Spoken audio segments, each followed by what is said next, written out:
출발해 보도록 하겠습니다. 진행의 박수연입니다. 오늘 시장 급락 요인들 무엇보다 빠르게 알차게 준비를 해가야 할 시장이 오늘이지 않을까 싶습니다. 공포의 화요일 오늘 시장 정말 파랗게 질린 장세가 연출이 됐는데요. 장 출발하고 초반에는 살짝 반등이 나오나 했거든요. 하지만 줄줄이 흘러내리면서 오늘 올해 네 번째로 코스피에서는 서킷 브레이커가 걸리기도 했습니다. 일제히 앞자리가 다 8로 바뀐 우리 양시장, 이대로 반등에 대한 모색 자리를 저희는 어디에서 좀 포착을 해볼 수 있을까요? 추세가 혹시나 훼손된 건 아닐까요? 공포심이 물씬 올라온 오늘 시장입니다. 레버리지에 대해서도 여러 가지 이야기가 나오면서 더욱더 우려감을 키우고 있는 현재의 시장, 하나씩 긴급 진단 나서보도록 하겠습니다. 자, 코스피부터 먼저 마감 상황 가볍게 짚어보시죠. 오늘 코스피 급락세가 정말 두드러집니다. 거의 9%, 10%의 낙폭을 키워갔는데요. 장중에는 살짝 빨간불이 보여지기는 했었습니다만 11시 반쯤을 기점으로 해서 매도 사이드카가 나오게 됐고요. 시장 마감하기 1시간 전에는 서킷 브레이커까지 걸리면서 20분간 매매가 중단되기도 했습니다. 오늘 반도체 쪽에 낙폭이 상당히 컸습니다. SK하이닉스도 12%, 삼성전자와 함께 마이너스를 기록했고요. SK스퀘어부터 삼성전기까지 시총 상위주들에서 빨간불을 찾기가 참 어려운 장세가 연출이 되기도 했었는데, SK하이닉스가 삼성전자 시총을 꺾게 되면 그때부터가 기술주의 버블이 시작될 수도 있다, 고점일 수도 있다라는 시장의 우려들도 나왔습니다만 거기에 대해서 저희 다시 한번 조명을 해봐야 될까요? 고민이 많아지는 시간입니다. 코스닥으로 넘어가 보시죠. 코스닥도 오늘 앞자리가 8로 바뀌었습니다. 900선 깨지면서 지수는 8%까지 낙폭을 크게 키워갑니다. 코스닥에서는 리가켄바이오 같은 약간의 바이오주가 살짝 빨간불을 보여주긴 했습니다만 코스닥도 심상치 않습니다. 전체적으로 시총 상위주들 일제히 다 파란불 켜내고 있고요. 저PBR주들의 소외는 점점 더 격해지고 있는 상황이 지속되고 있습니다. 수급 동향도 함께 체크해 보시죠. 오늘 코스피에서의 수급 동향입니다. 2거래일 연속으로 외국인 조단위 물량을 쏟아내고 있는데요. 5조까지도 매도량을 키웠다가 현재는 살짝 줄어든 모습으로 펼쳐지고 있습니다만 미국 선물도 심상치 않은 모습들 연출되고 있기 때문에 저희는 경계심을 좀 가지고 시장 계속 지켜볼 필요 있을 것 같습니다. 외국인의 매도량 기관과 함께 오후장 들어서까지 계속해서 커져가는 가운데 개인의 매수량은 오늘 크게 들어왔습니다. 8조 원 넘는 물량을 개인이 홀로 담아낸 모습입니다. 코스닥으로 넘어가 보시죠. 코스닥에서는 그 반대 포지션 나타났습니다. 개인의 팔자세 지속됐고요. 기관과 외국인의 수급이 들어왔습니다. 일제히 메이저 수급이 들어왔습니다만 기관은 사실 오후장 들어서면서 살짝 매수량을 줄여냈다면 외국인은 매수량을 오히려 조금 더 키워나갔다라는 점이 코스닥 수급에서도 주요한 포인트로 함께 보시면 좋을 것 같습니다.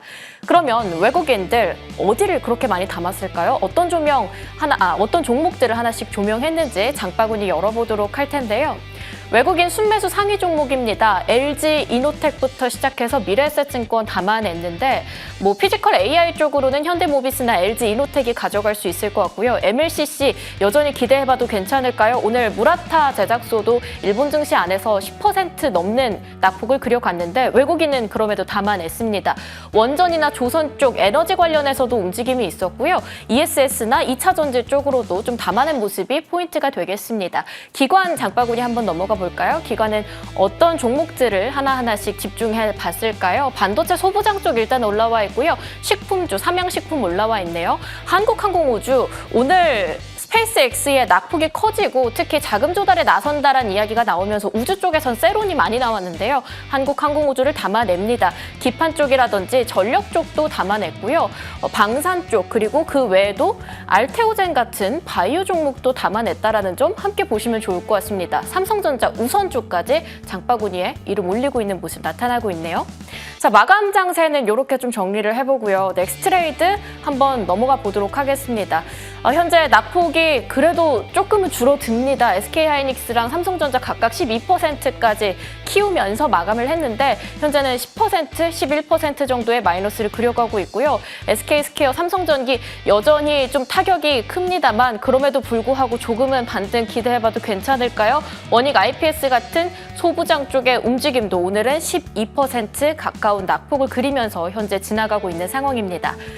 그 다음으로 좀 넘어가 보도록 하겠습니다. 거래량 함께 보시죠. 현재 애프터마켓에서 거래량 상위에 올라와 있는 종목은 단연코 코스피에서는 두 종목 이름 올리고 있습니다. 삼성전자와 SK하이닉스, 그리고 삼성중공업이 조선 쪽에서, 원전 쪽에서는 두산에너빌리티도 각각 이름 올리고 있네요. 엑스게이트나 예스티, 그리고 우주항공 쪽에서는 스피어나 원택 같은 종목 일단 이름 올리고 있는 상황입니다. 이렇게 넥스트레이드에서도 거래량 상위 종목들 움직이는 모습들 나타나고 있는데, 시장 이대로 그냥 저희는 조금 더 용기를 가져야 할지 아니면 불안감을 가져야 할지 긴급 진단 나서보도록 하겠습니다. 전화 연결 바로 이어가 볼게요. 이지환 IS셋 대표, 현재 전화 연결로 한번 연결해 보겠습니다. 대표님 안녕하십니까? 네, 안녕하세요. 이지환입니다. 네, 오늘 정말 공포의 화요일 장세가 이어졌습니다. 시장 어떻게 보시는지, 무엇보다 반도체 레버리지 ETF에 대한 우려감이 이번에 시장 지수를 이렇게까지 증폭시켰다라는 이야기들도 같이 있더라고요. 어떻게 보셨습니까? 일단 이제 먼저 모멘텀을 보면 아무래도 이번 주에는 좀 굵직한 글로벌 모멘텀이 있습니다. 하나는 이제 25일 새벽 우리나라 시간 기준으로 마이크론 테크놀로지 실적 발표가 있고요. 그날 저녁에 PC 지표 발표가 있습니다. 그러니까 이 두 가지가 중요한 이유가 최근에 인플레이션 우려감에 대한 금리 인상 기조, ECB와 BOJ가 금리를 인상했고, 최근에 FOMC에서 금리에 대한 기조가 점도표상으로 인상으로 바뀌었기 때문에 여기에 대한 이제 시장 반응이 상당히 중요한데, 이번 주 발표되는 PC 지표가 아무래도 상당히 중요한 분수령이 좀 될 수 있습니다. 여기에 25일 새벽 발표되는 마이크론 테크놀로지 실적 발표가 그동안 반도체를 중심으로 해서 나홀로 상승을 지탱해왔던 반도체와 일부 전력기기와 관련되어 있는 종목들의 시세에 대한 분수령이 될 수 있기 때문에 아마도 이 두 빅 이벤트를 앞두고 선제적으로 반기 마감을 앞두고 차익실현 물량이 있었다. 여기에 우리 내부적으로 본다면 국민연금 리밸런싱에 대한 우려감이 좀 있고, 또 한 가지 이제 에미터시장 편입이 불발됐다라는 부분, 심리적인 부분도 반영이 되면서 전체적으로 6월 반기 마감을 앞두고 일단은 차익 실현을 해서 수익률을 맞추자라는 펀드들이 일부 오늘 실행에 옮겼다라고 좀 보여집니다. 이걸 수급적으로 본다면 외국인들 매도뿐만 아니라 금융투자나 특히 투신 쪽에서의 매도도 상당히 나왔기 때문에 펀드들 반기 마감을 앞두고 차익 실현 물량이 나왔다라고 보여지고, 특히 금융투자 쪽에서 매도와 외국인 매도가 겹치면 사실 우리 증시가 최근에는 거의 급락하는 모습을 좀 보여줬는데, 오늘은 금융투자 ETF 물량도 3조 4천억 가량 출회가 되었기 때문에 우리가 레버리지 ETF가 상승할 때는 주가의 속도를 굉장히 가속화시킬 수 있지만 반대로 이제 하락할 때는 또다시 주가를 급락을 부를 수 있는 수급적 요인으로 작용을 한다라는 부분이 오늘은 크게 보였습니다. 이런 모멘텀과 수급을 바탕으로 해서 오늘은 반기 마감을 앞두고 차익 실현 물량들이 대거 출회가 되면서 개인만 나홀로 매수하는 모습을 보였다. 이렇게 좀 보셔야 될 것 같습니다. 네, 마이크론의 실적 발표를 앞두고 차익 실현으로 어찌 보면 이야기를 좀 뽑아주신 건데, 차익 실현이라기에는 낙폭이 좀 크지 않나 걱정이 됩니다. 현재 미국 선물 시장에서도 마이크론 9%, 그뿐만 아니라 샌디스크나 웨스턴 디지털 코퍼레이션 같은 다른 반도체 종목들도 일제히 낙폭이 깊게 두드러지는데요. 글로벌적인 기술주의 과한 하락이라고 해야 할까요? 여기에 대해서 걱정 안 해도 괜찮을까요? 사실 이제 어제 미국 증시가 나스닥 위주로 하락폭이 좀 있었는데, 어제 하락은 주로 구글이나 메타 같은 커뮤니케이션 종목들 위주로 기술주가 낙폭이 있었고, 사실은 반도체와 전력기기는 급등하는 모습을 보였습니다.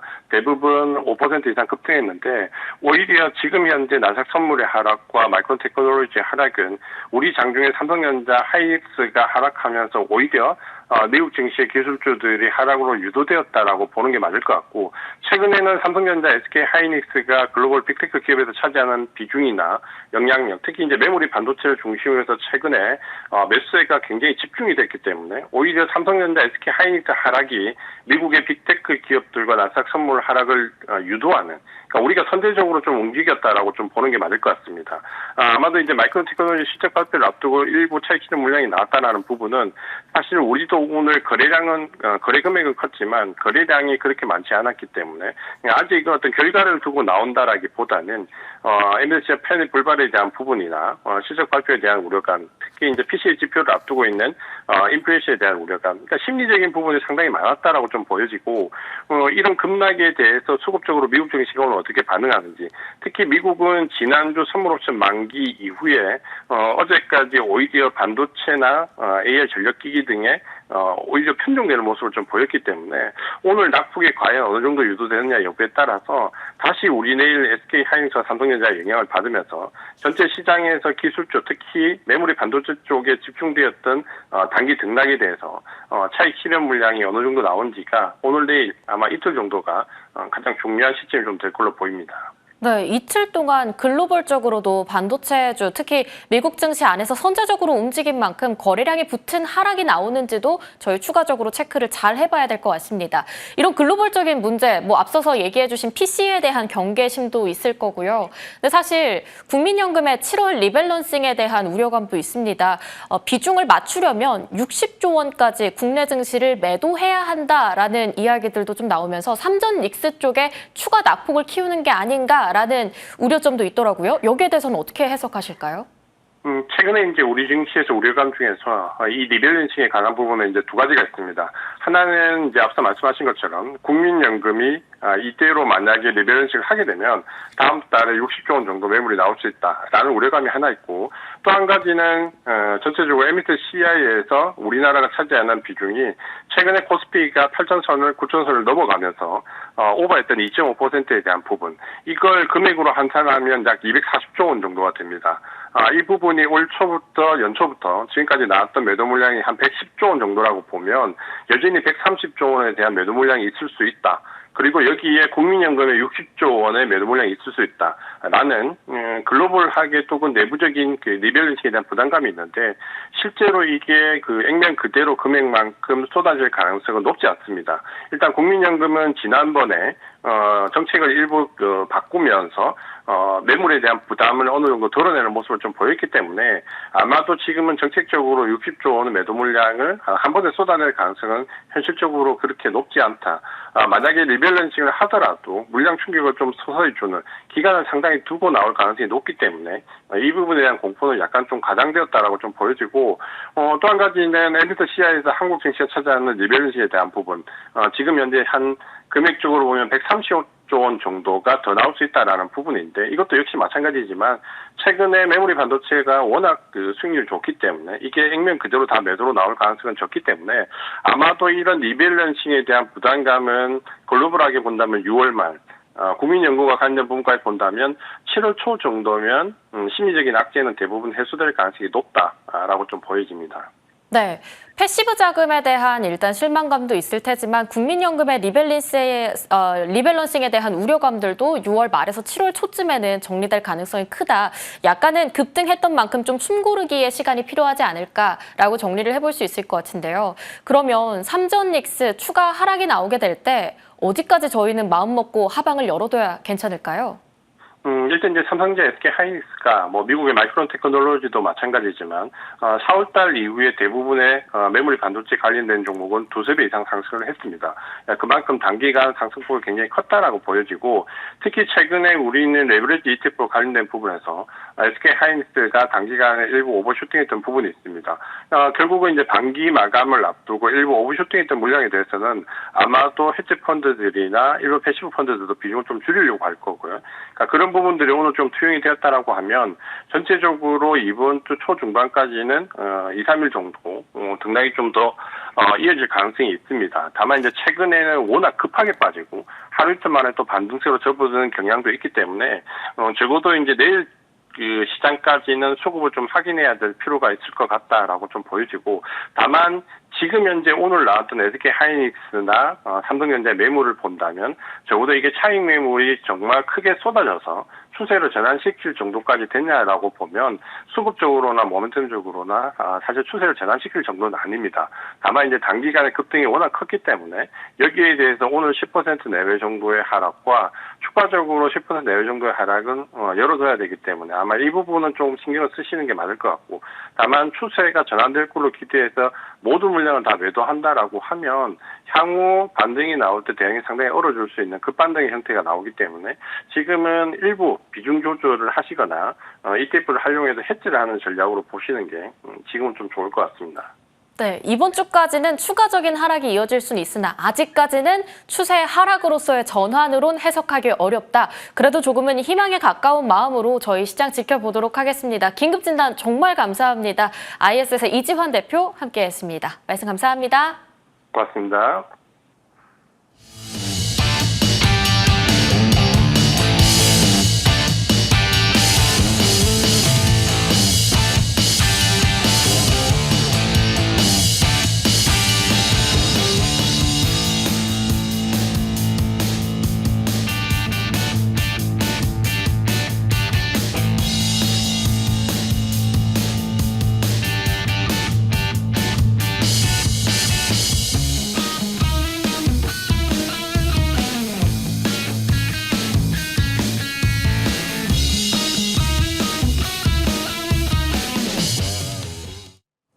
전반부 열어보겠습니다. 임강빈 위원 현재 자리하고 있습니다. 위원님 안녕하십니까? 네, 반갑습니다. 네, 저희 처음으로 같이 진행하는데 네. 시장이 너무 떨어져서 정말 속상합니다. 오늘 시장 어떻게 보셨는지 궁금한데요. 모든 분들이 다 비슷한 생각을 갖지 않으실까 싶죠. 좀 눈물 많이 흘리면서 보셨나요? 근데 솔직히 저는 주식 시장이 오르거나 떨어지거나 우리의 감정을 항상 배제하자라는 말씀을 많이 드리죠. 지금 정도 주식 시장에 왔었을 때 개별 종목들별로 마이너스 30% 매수한 이후 또 마이너스 50%씩 되는 일들도 발생합니다. 근데 이제 이렇게 마이너스가 많이 상황이 되면 주식을 팔아야 될까? 지금이라도 다 팔아야 될까? 이런 이제 고민도 들죠. 자, 그런데 투자라고 하는 것에 있어서 이 시기가 굉장히 중요하죠. 우리는 나의 계좌에 있는 평가잔고의 모습에 따라서 일일비하게 되는 건 당연합니다. 그런데 이 투자의 시기를 2020년도 이전부터 투자를 하셨던 투자자님들, 또 20년도에 하셨던 분들, 21년도에 하셨던 분들, 22년도에 하셨던 분들, 23년도에 하셨던 분들, 24년에 하셨던 분들, 그리고 25년, 최근에 또 26년도에 하셨던 분들마다 상황은 다 다를 거라는 겁니다. 물론 주식이 많이 떨어지게 되면 굉장히 불편한 마음이 많이 들고 불안감이 작용하지만 바닥에서 투자하신 투자자님들께서는 또 지금의 상황을 보면서 주식 조금 떨어졌구나 라고 생각하실 수도 있고요. 최근에 5월달, 6월달에 계좌를 트셔서 주식을 하신 분들이라고 한다면 또 주식이라고 하는 걸 왜 이렇게 떨어지지? 도대체 떨어지는 내용도 잘 모르겠고 오를 때는 막 그냥 올라가던데 원래 이런 건가? 라고 불안해하시는 분들도 계실 겁니다. 경험을 하나씩 쌓아가면서 시간에서 하나씩 시간을 통해서 확인하면서 우리 투자 실력이 늘어나게 되는데요. 지금은 주식시장이 계속 더 오를 것이냐 아니면 이 지점을 최고점을 맞이할 것이냐라는 것이 중요한 것 같습니다. 시청자님들께서는 어떤 생각을 가지고 계신가요? 주식은 가격을 기준으로 판단하지 않습니다. 가격이 많이 떨어졌기 때문에 바닥이 아니고요. 가격이 많이 올랐기 때문에 고점도 아니라는 것입니다. 작년에 연말을 기준으로 생각을 해보면 그때도 증시가 굉장히 많이 올랐었습니다. 코스피가 무려 2배가 올랐었죠. 그런데 그때부터 지금까지 또 2배가 올라갑니다. 이런 걸 보면 가격이라고 하는 것은 기준이 되지 않습니다. 즉 오늘 10%가 떨어졌으니까 오늘 20%가 떨어졌으니까 주식이 고점이 아니라는 겁니다. 또 오늘 20%가 떨어졌기 때문에 주식이 완전히 더 떨어질 것이고 이 기업이 망했다라고 볼 수도 없는 것이죠. 주가가 올라가는 이유는 매출과 이익입니다. 지금 주식이 올라가는 근거는 AI 산업의 확장이죠. 26년도가 재고가 쌓이는 구간이 아닙니다. 27년도가 돼도 재고가 쌓이는 구간이 아니라는 겁니다. 물론 지금 증시의 가장 큰 좋은 점이라고 할 수 있는 점은 상승하는 주식이 명확히 있다라는 점이 좋은 점이고 나쁜 점은 그 섹터가 너무 중심이 돼서 오르다 보니 증시가 때로는 왜곡되는 모습도 나타난다라는 것입니다. 이러한 양날의 검에 있지만 이 산업을 이끌어가고 있는 반도체 섹터는 시크리컬입니다. 경기 순환 사이클을 타죠. 경제가 좋고 반도체 순환 주기가 와서 수요가 늘고 공급이 줄어들면서 재고가 없을 땐 지금 같은 호황기를 맞게 되고요. 또 투자가 다 이루어지고 반도체를 더 이상 사지 않는 시점도 나오게 됩니다. 그때는 재고가 늘어나게 되고 반도체 가격이 떨어지게 되죠. 그 시점엔 반도체가 죽습니다. 곧 그때 시장도 죽을 겁니다. 자, 그 시점이 지금인가를 생각을 해봐야 됩니다. 그런가요? 아니지 않나요? 2027년도 삼성전자와 하이닉스의 영업이익률을 보시기 바랍니다. 올해보다 더 늘어나게 됩니다. 즉, 재고가 쌓이지 않고 있습니다. 그러면 시장은 더 가는 거예요. 근데 하필 오늘 10%가 떨어졌다는 것이죠. 과거에 지수가 10% 떨어지고 하이닉스, 삼성전자 10% 떨어졌었을 때 그때 이후로 주가가 더 올랐나 떨어졌나를 보시기 바랍니다. 더 올랐습니다. 지금은 시장에서 발을 뺄 때는 아닙니다. 자, 그러나 제가 한 가지 말씀드리고 싶은 게 있습니다. 포모라고 하는 것은 지금 우리에게 많이 일어날 수 있습니다. 급해지거든요. 옆에 사람 돈 버는 것 같아요. 근데 나는 손실인데 내가 엄청 못하는 것 같이 느껴진단 말이에요. 그때 빠른 수익을 내고 싶어서 바꿔가면서 매매를 하게 됩니다. 그러다가 현금이 떨어지게 되면 여기저기서 돈을 당겨와요. 또 신용을 쓰게 되고 미수를 쓰게 되고 담보대출을 받게 됩니다. 근데 그러한 마음이 드시는 투자자님들께서는 저는 하지 마라고 말씀드리고 싶습니다. 신용을 무조건 쓰지 마라, 담보대출을 받지 마라 라는 말씀은 아닙니다. 어떤 상황이냐면요. 최근에 계좌에 연속된 손실로 인해서 이것을 빠르게 복구하고자 하는 마음이 드는 상태는 심신미약 상태입니다. 그때는요. 레버리지를 과하게 쓰면 판단이 미스가 납니다. 그리고 모든 게 끝나요. 그리고 내가 모든 걸 다 털어내는 그 순간 시장에 엄청난 기회가 옵니다. 근데 그렇게 모든 게 끝나신 투자자님들에게는 그 기회가 찾아오지 않는다는 것이죠. 언제나 하락장 때 그런 것들을 많이 경험을 해왔습니다. 모든 투자자님들이 그런 것들을 경험해 오시고 지금 그것을 처음 경험하신 분들도 계실 겁니다. 현금으로 투자해야 되고요. 여윳돈이 있다면 더 남겨와야 됩니다. 그래서 우리의 투자는 항상 하락장 때 교훈을 많이 줍니다. 시드가 계속 늘어나는 과정 가운데 원금을 증액하면 안 돼요. 자산이라고 하는 것은 여러 가지 형태를 둘 수 있습니다. 주식이라고 하는 자산도 있죠. 채권이라는 자산도 있죠. 외화 자산도 있습니다.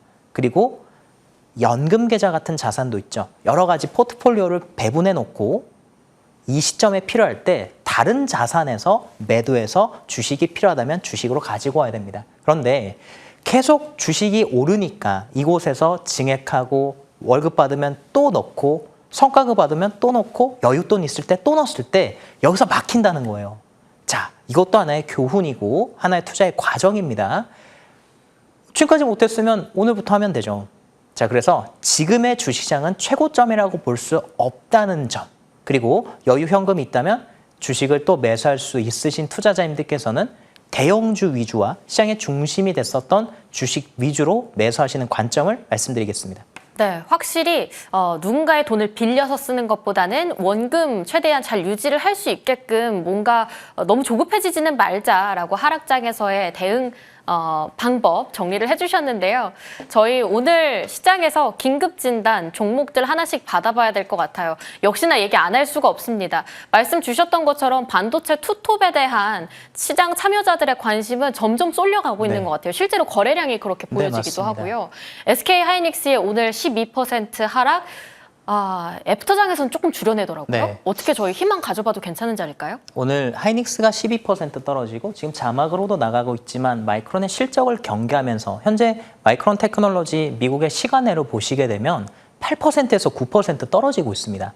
그러면 마이크론이 떨어지니까 내일 삼성전자 하이닉스 또 떨어질 수 있는 거 아니야 라고 보실 수도 있지만 그것보다는 현재 삼성전자와 하이닉스가 가지는 메모리 반도체 시장에서 영향력은 엄청나죠. 세계 1위 기업들입니다. 자, 그래서 우리나라 기업의 삼성전자 하이닉스가 떨어지니까 미국 메모리 기업도 같이 빠졌다고 봐야 됩니다. 어쩔 때는 우리나라가 하락에 선 반영을 할 때가 있고 미국 시장에 그것을 하락을 선 반영할 때가 있고 미국 시장이 어떤 변동성을 보이게 되면 다음 날 그것이 우리나라 시장에 반영을 할 때가 있죠. 자, 지금의 상황은 후자라기보다는 우리나라가 먼저 빠졌다라고 봐야 됩니다. 그래서 마이크론 테크놀로지의 실적은 당연히 좋을 거예요. 근데 궁금한 건 앞으로도 더 잘할 거냐, 27년도도 계속 이러한 호황을 유지할 수 있느냐라는 것이죠. 마이크론 테크놀로지가 그러한 것을 보여준다고 한다면 갭 하락한 이후 양봉을 뽑아낼 겁니다. 그러면 우리나라 시장은 내일 급반전하는 모습이 나오겠죠. 자, 그런데 지금 주식시장에 또 특징이 하나 있다고 한다면 삼성전자 하이닉스의 거래대금이 쏠리는 것과 함께 삼성전자 하이닉스의 단일 레버리지 종목과 인버스 종목으로 자금이 쏠리는 것이 문제점이라고 할 수 있겠습니다. 자, 오늘도 우리 시장의 거래대금은 코스피가 60조 원이었고요. 코스피가 60조 원, 코스닥이 8조 5천억이었습니다.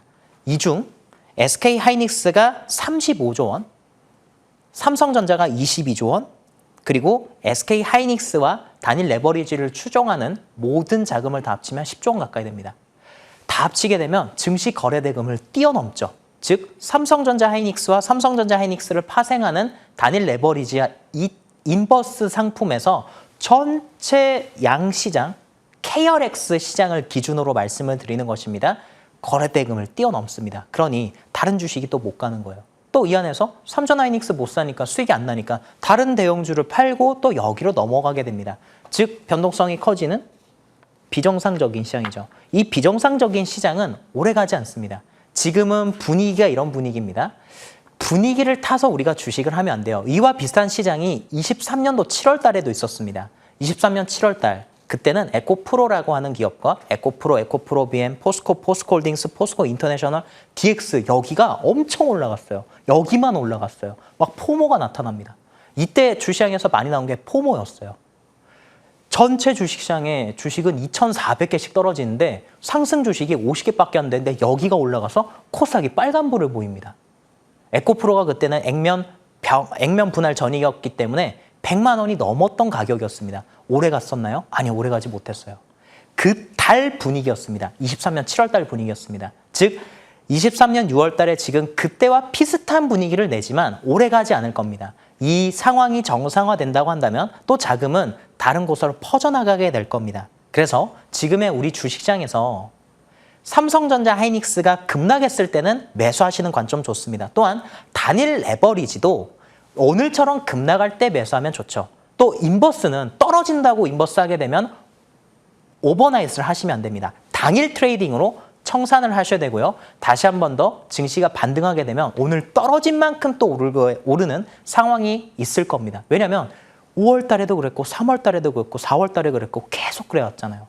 이렇게 하면서 계속 저점을 높이는 주시장입니다. 즉 주도주가 먼저 올라갈 것이고 주도주는 삼전 하이닉스입니다. 이것은 변함없죠. 삼전 하이닉스가 반등하는 날 어떤 때는 삼전 하이닉스만 올라가는데 이제는 그러지 않을 겁니다. 삼전 하이닉스가 올라가면서 증시가 올라가는 날 전체 주시장이 다 반등을 보이는 구간이 나오게 됩니다. 그러니까 매도하시면 안 됩니다. 또 이 구간에서 신용과 담보대출을 과하게 받으신 투자자님들께서는 어디서 막 동구해가지고 이것만 넣으면 이번만 위기가 벗어나면 해결이 될 텐데 라는 생각을 하시는 분들도 계실 겁니다. 근데 계속 그렇게 마음 졸이시는 투자를 하시다 보면 또 위기가 찾아오게 됩니다.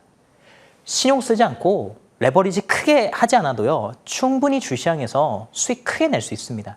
그러니까 포기하지 마시고 또 레버리지 조심하시고요. 아마 내일도 아침에 반대 매매가 크게 나올 가능성이 있습니다. 오늘도 서킷 브레이커가 걸렸죠. 그리고 나서 반대 매매를 자발적으로 처리하는 이런 이제 매도 물량도 오후장에 있었습니다. 내일 오전에도 신용 반대 매매가 많이 나올 수 있고 아침에 예상 체결가에 하한가를 가는 주식들이 많을 거예요. 그 주식들은 신용담보 부족으로 인한 증권사에서 강제 처리가 되는 것이다라고 이해하시면서 네 종목이 예상 체결가가 하한가를 갔다고 해서 놀라지 마시기 바랍니다. 9시 59분에 되면 하한가가 풀리면서 정상화될 것입니다. 자, 투자자님들께서 지금의 이 시점, 그래서 먼저 무엇을 매수를 해야 될까?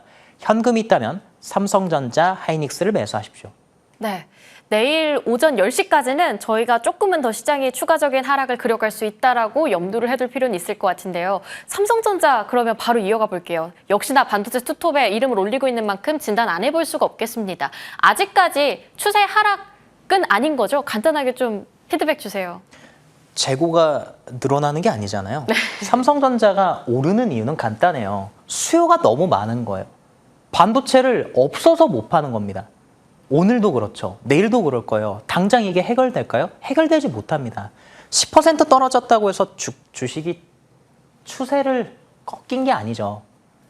지금의 이 시점, 언제나 대형주는 하락할 때 매수 관점입니다. 네, 여전히 하락할 때 매수 관점으로 이야기를 해주셨는데 그러면 바로 관심주에 대한 추가적인 가격 점검 좀 해볼 필요가 있을 것 같은데요. SK하이닉스와 삼성전자에 대해서는 여전히 중장기적인 호흡으로 봤을 때 긍정적으로 이야기를 해주신 것 같아요. 네, 맞습니다. 그러면 SK하이닉스 만약에 저희가 일단 저점을 열어본다고 한다면 어디까지 열어봐도 괜찮을지 추세적인 상승 저희는 기대해 볼 수 있을 것 같지만 좀 가격 전략 다시 한번 이야기해 주실 수 있을까요? 추가적으로 빠지면 230만 원이겠죠. 그러나 230. 마이크론 테크놀로지가 급반등한다면 내일 네. 바로 아침부터 280만 원부터 시작을 하게 될 것입니다. 그래서 이 시점에 매수할까 또는 내일 매수할까 반반 매수하세요. 오늘 분할 매수, 내일도 분할 매수. 단기적으로 하이닉스 쪽에 바닥을 잡는다면 230만 원을 말씀드리도록 하겠습니다. 와, 시원하게 이야기를 해주시니까 너무 좋은 것 같아요. 230만 원까지 일단 하방 열어두도록 하겠습니다. 그 다음으로는 현대오토에버 그러면 또 여쭤볼게요. 현대오토에버도 오늘 낙폭이 상당히 과했는데 약간은 공포보다는 희망을 갖고 싶어서요. 가격 좀 라인 잡아주실 수 있을까요? 주식을 할 때 어떤 투자의 모멘텀을 근거를 가지고 투자하는 게 굉장히 중요합니다. 그러니까 언제나 주식을 매수하는 그 시점에서는 이 주식을 어떤 관점으로 바라봐야 될 것인가라는 것이 두 가지가 중요한데요. 이렇게 떨어질 때 어떤 대응을 해야 될까도 중요하지만 주가가 아주 크게 올라갈 때가 있습니다. 그때 이절을 어느 시점에서 할까에 대한 근거도 되기 때문입니다. 자, 산업은 현재 AI 인프라 및 로봇 피지컬 AI로 성장하고 있습니다. 이것을 초점을 두는 모든 기업들은 상승의 모멘텀이 살아있죠. 근본적으로 현대차는 펀더멘탈이 좋습니다. 그리고 로봇과 피지컬 AI를 입었죠. 반도체 쪽에 너무 중심이 되다 보니까 단일 레버리지 종목들의 거래대금이 막 쏠리면서 그 종목들이 10조 원씩 거래대금을 가져가다 보니 다른 대형 주식들, 현대차나 LG 등과 같은 종목들이 오히려 피해를 봤습니다. 이 주식들이 상승이 나올 때는 거래대금이 하루에 5천억에서 1조 원 정도 수준의 주가가 20%씩 급등하는 경우가 많았습니다. 즉, 삼성전자이닉스의 주가 수준이 어느 정도 안정화된다고 한다면 다시 이쪽으로 또 자금이 들어오게 될 겁니다. 보스턴 다이나믹스의 상장이 다음에 일정이지 않습니까? 로봇과 피지컬 AI는 미국, 한국 전 세계의 산업의 방향입니다. 그런 것들을 고려하시면서 투자를 이어가셔야 되고 주식이 떨어졌다고 한다면 이것을 타겟으로 비중을 확대하시는 전략. 또 지금 당장 추가 매수를 하지 못한다고 한다면 여유 자금이 생기실 때 또 추가 매수를 하시면 되지 않겠습니까? 당장의 주식이 떨어지는 것들이 걱정이 되실 수도 있지만 내가 이걸 처분해야 되는 상황이 아닌다면 주식은 나중에 또 올라갑니다. 이 과정도 투자의 과정이라는 말씀을 드리도록 하겠습니다. 네, 반성하도록 하겠습니다. 가격적인 하락보다는 산업의 트렌드를 읽어보는 눈이 필요하다. 현대오토에버 홀딩 전략으로 계속 끌고 갈게요.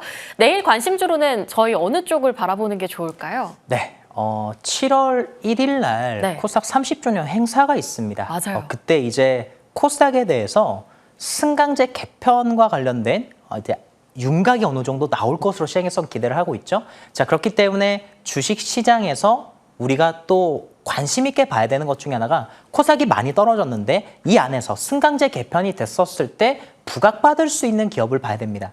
특히 코스닥 1부 리그에 들어가는 프리미어 리그에는 매출과 이익이 잘 나면서 성장성을 계속 이어갈 수 있는 기업이라는 기준이 어느 정도 시장에 깔리고 있습니다. 그 종목 중에 하나인 LNC 바이오를 말씀드리도록 하겠습니다. 자, 이 기업은 바이오 기업이지만 정확히는 피부 재생 의료이면서 미용 기기를 최근에 판매하면서 스킨 부스터 쪽에 사업을 크게 일으키면서 매출이 어마어마하게 증가했습니다. 불과 1, 2년 전까지만 해도 매출이 1,000억대 미만이었어요. 올해는 매출이 2,000억대로 넘어가게 될 겁니다. 그동안 한 4년 정도 시간 동안 중국에 어마어마한 투자를 했고 마케팅 비용을 과감하게 썼는데 그게 올해부터 뽑히면서 내년도, 내후년도까지 어닝 서프라이즈입니다. 계속 최고가의 실적을 낼 건데 자, 차트 보도록 하겠습니다. 그런데 주가가 못 갔어요. 왜 그럴까요? 코스닥이 떨어졌기 때문입니다. 코스닥이 개편이 됐었을 때 프리미어 리그에 들어갈 수 있는 기업이라고 한다면 매출과 이익이 우상향하는 기업입니다. 그중에 한 종목이 LNC 바이오입니다. 1차 목표가는요 11만 원, 손절 가격은 7만 원을 말씀드리겠습니다. 네, 저희는 7월에 코스닥 승강제에 대해서 조금 더 구체적인 프레임이 나오지 않을까 거길 기대해보면서 정조준 해볼게요. 무료 공개 방송 이어진다고 들었습니다. 위원님, 어떤 내용 저희 받을 수 있을까요? 절대 끝나지 않는 상승입니다. 네, 상승이 끝나지 않았습니다. 여윳돈 있으시면요, 지금 주식을 사야 됩니다. 이와 관련해서 제가 이 방송이 끝나고 나서 바로입니다. 유튜브와 MTNW 홈페이지를 통해서 무료 공개 방송을 하게 됩니다. 주식 투자 힘드신 투자자님들 유튜브에 급등수사본부 임광빈으로 검색하시고 지금 바로 들어오시기 바랍니다. 제가 도와드리겠습니다. 네, 정말 6시 30분이라고 하니까 바로 이어지겠네요. 궁금하신 분들께서는 바로 들어가서 다양한 이야기들 꾸려보시면 좋을 것 같습니다. 지금까지 임광빈 어드바이저 함께했습니다. 말씀 감사합니다. 네, 감사합니다.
후반부 권혜영 위원과 함께 꾸려보겠습니다. 위원님 안녕하십니까? 네, 안녕하세요.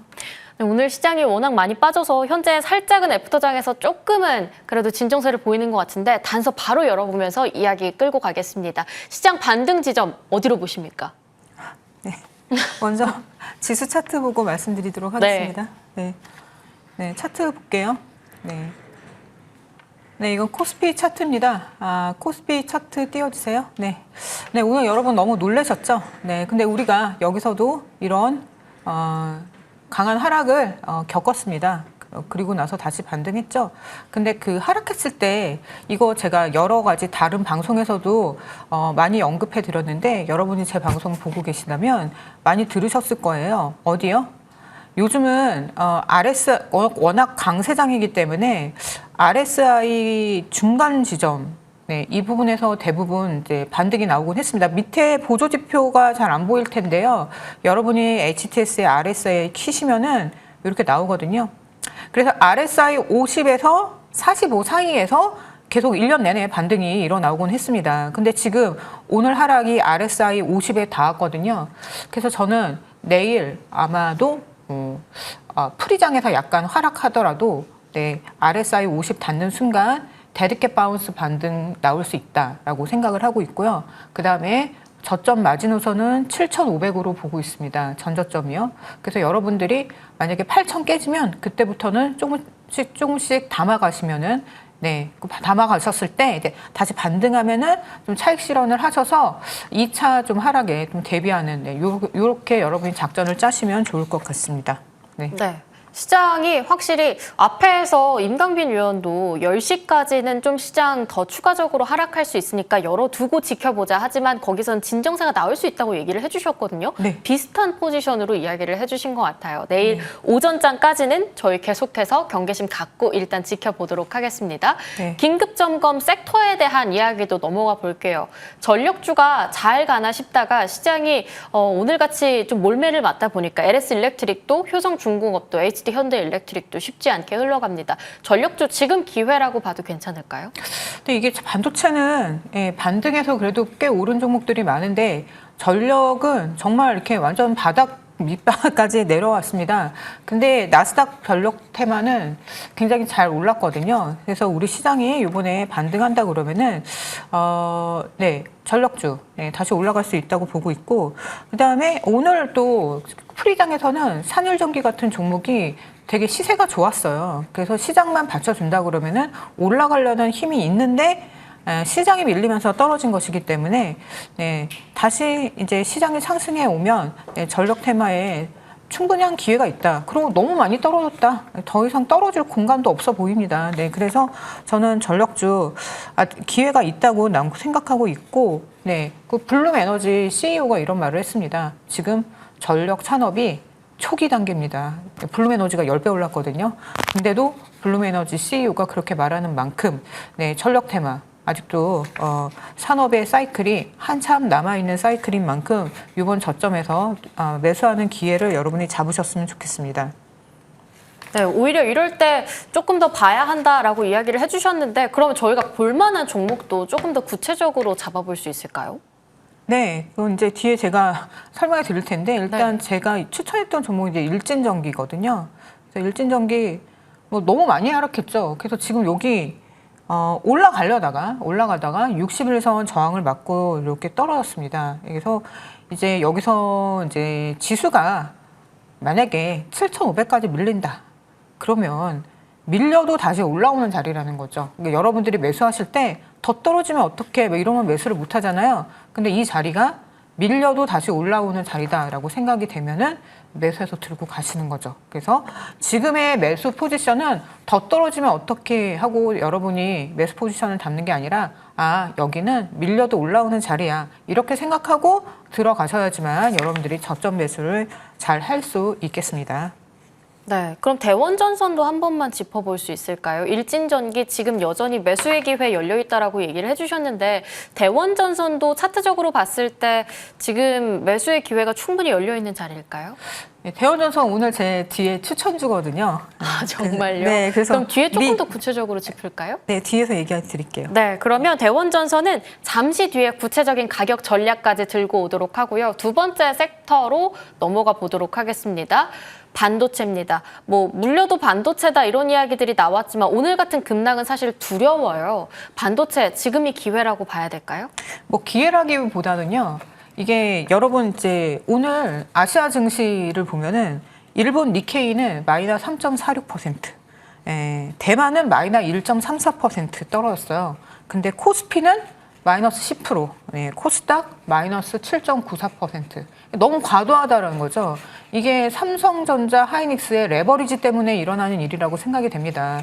하이닉스가 너무 독주를 하다 보니 이제 하이닉스가 삼성전자 시총을 추월했잖아요. 그런데 하이닉스에서 급락 10%가 나오니까 전체 코스피 시장에 하락이 일어난 거죠. 근데 다른 시장에 비해선 과도하다. 그러면은 마이크론 테크놀로지 실적이 컨센서스 어닝 서프라이즈 정말 대단한 실적 이렇게 모두를 놀라게 하는 실적이 나오면은 또 한 번 상승 이런 거 할 수 있겠지만, 그렇지 않고 그냥 컨센서스 정도만 나와도 약간 과도한 하락으로 시장이 인식을 하고 살짝 반등할 수 있다. 데드캣 바운스 반등은 일어날 수 있다. 이렇게 보고 있기 때문에 지금 어떤 섹터가 내일 급반등한다 이런 섹터가 과연 있을까요? 그렇죠. 그러나 반도체가 떨어지면 어떻게 되죠? 다른 섹터도 다 떨어져요. 그렇죠. 네. 반도체 제일 시가총액이 큰 하이닉스와 삼성전자가 떨어지면 전체 지수를 끌고 내려가 버리니까요. 그러니까 반도체에서 데드캣 바운스가 안 일어나면 다른 섹터는 더 볼 것도 없겠죠. 네, 그런 논리로 이제 여러분이 여기 반도체 섹터를 보시면 되는데, 지금 30분 봉을 켜고 여러분이 대응하시면 되겠습니다. 네, 30분 봉상 하단 삼성전자 기준, 제가 하이닉스로 얘기할게요. 하이닉스 기준 250만 원에서 지금 저점이 나왔습니다. 일단 미니 쌍바닥에 나왔죠. 30분 봉. 그러면 내일 이렇게 만약에 안도감에 약간 상승을 한다 그러면 위에 상단 270만 원, 280만 원까지가 상승 마지노선이 되겠습니다. 그래서 여러분이 데드캣 바운스 매도, 다시 이렇게 위로 가지는 못하고요. 275만부터 280만 원 사이에서는 다시 매도해서 추가 하락에 대비하셔야겠습니다. 네, SK 하이닉스까지 저희 정리를 좀 해보면서 레버리지 ETF가 조금 더 낙폭을 크게 키우는 것 같다. 아시아 증시 대비해서는 일단 조금 더 마이크론의 실적 컨센서스까지 보고 들어갈 필요가 있을 것 같다. 이렇게 저희 좀 정리해보도록 할게요. 그동안 받았던 종목들에 대해서도 아직 여전히 희망 남아있는 종목들 하나씩 열어보겠습니다. 제주반도체 먼저 볼게요. 어제도 엄청난 급등이 나왔는데 다 토해냈어요. 이 자리에서 다시 진입해도 괜찮을까요? 네, 제주반도체 제가 13만 원 목표가 드렸어요. 네. 그 목표가 딱 터치하고 내려왔거든요. 사실 제주반도체는 20만 원도 갈 수 있는 종목입니다. 근데 제가 왜 목표가를 13만 원으로 낮춰 불렀냐면 지수가 너무 높아서 그랬어요. 그래서 지수 때문에 하락할 수 있겠다라는 생각을 했거든요. 만약에 추가 하락이 나와서 다시 10만 원 정도를 터치한다 그러면 다시 절호의 매수 찬스가 되겠습니다. 이번에 반도체 소부장이 오르긴 올랐지만 아주 특정한 종목만 올랐거든요. 다 같이 올라가지 않았습니다. 그래서 다 같이 올라가는 시장은 이제 끝났다. 진짜 실적이 나오는 종목만 살아남는다. 이렇게 생각하시고 네, 결코 쉬운 시장이 아닙니다. 그래서 여러분들 공부를 하시고 투자에 임하셔야지 그냥 막 사시면은 굉장히 어려운 시절을 겪게 됩니다. 네, 그다음 테크잉 보겠습니다. 테크잉도 바로 주시죠. 네, 테크잉을 제가 목표가를 약간 높게 잡아서 이렇게 8만 원으로 잡아서 매도를 못 하신 분이 계실 것 같아요. 근데 그때도 제가 설명하기를 정고점에서는 일부 차익 실현이다 이렇게 얘기했거든요. 그러니까 정고가 7만 4천 원이잖아요. 거기서는 차익 실현하면서 목표가까지 들고 가야 되는 게 기본입니다. 그래서 일단은 목표가를 터치하지는 못했지만 좀 상승이 잘 나온 편이고 이제 또 밑바닥에 왔죠. 이거 뭐냐면 메모리 반도체 3사의 큐브프로버 장비, HBM 테스터 장비를 납품하는 기업으로 하반기에 매출이 잘 나오고 실적이 상승할 종목이기 때문에 내려오면 다시 매수 찬스가 되겠습니다. 잘 모았다가 또 어떻게 해요? 7만 원 위 전고점 되면은 또 매도를 하셔야겠죠. 네, 그렇게 트레이딩 하시면 되겠습니다. 네, 지수 부담을 미리 생각해서 13만 원으로 목표가 잡아주신 제주반도체 10만 원대로 내려오면 20만 원까지 노려볼 수 있는 종목이라고 해주셨고요. 후공정단의 테크윙도 여전히 긍정적인 의견으로 저희 받아봤습니다. 내일장의 관심주로 저희 사실 앞에서 이미 공개가 됐어요. 대원전선 얘기해 주셨는데 여기서 조금 더 자세하게 이제 이야기를 들어봐야 될 타이밍인 것 같아요. 네. 제가 대원전선 제가 추천하는 이유는요. 이게 대원전선이 오늘도 보면은 상승이 나왔죠. 대략 23% 상승이 나왔습니다. 그래서 지금 제가 봤을 때 이 종목은 물론 기본적 분석을 하면은 전선주가 다 좋은 종목이죠. 대한전선 너무 많이 떨어졌죠. 그리고 대원전선도 많이 떨어졌어요. 네, 지금 좋은 종목이 다 떨어졌어요. 근데 좋은 종목을 아무리 가치 평가해도 지금과 같은 이렇게 하락하고 있는 장세에서는 기업 평가 아무리 잘해도 그 종목이 올라가지를 못합니다. 그죠? 여러분 잘 알고 계시죠? 근데 대원전선은 틈만 나면 올라가려고 애를 쓰고 있는 모습을 보고 있거든요. 네, 그래서 제가 봤을 때는 이거 세력이 물려 있다. 네, 세력이 아직 탈출을 못한 것 같아요. 그렇기 때문에 여기서 요만큼 갖고 여기까지 끌어올린 이 상승에 쓴 그 에너지를 이걸로 다 해소를 하지 못하기 때문에 올라가면은 계속 차익 실현이 나오지만 계속 이렇게 뭐라고 해야 되나? 개미 꼬시기 반등을 하고 있거든요. 그러니까 여러분이 꼬임을 당하지 마세요. 이렇게 양봉에 들어가지 말고 이렇게 밑에 있을 때 매수를 하셔서 딱 올라가면 짧은 수익, 크게 보지 마시고 한 12,000원에서 13,000원 사이에서 짧게 수익 실현을 하시면 여러분이 지금 되게 힘드신 가운데 짧은 단타로 여러분이 좀 해지할 수 있는 수단 종목이 되겠습니다. 다른 종목은요. 다 121선까지 다 뚫고 내려갔습니다. 이 종목만 전력주 중에 60일선이 빳빳이 살아있거든요. 그래서 한번 여러분 보시고 짧은 수익으로 나오길 바라겠습니다. 네, 다른 전력 전선주들 121선까지 밀려 있었을 때 61선을 막 버텨내는 대원전선 수급적인 측면에서 세력의 움직임들까지 포착을 해주셨습니다. 12,000원에서 13,000원 사이쯤에 짧은 수익 기대해보자라고 대원전선 여기서 정리를 해보도록 할게요. 권혜영 위원과 후반부 함께했습니다. 급등수사본부 내일 또 준비 다양하게 해서 알차게 가져오도록 하겠습니다. 함께해 주신 여러분 고맙습니다.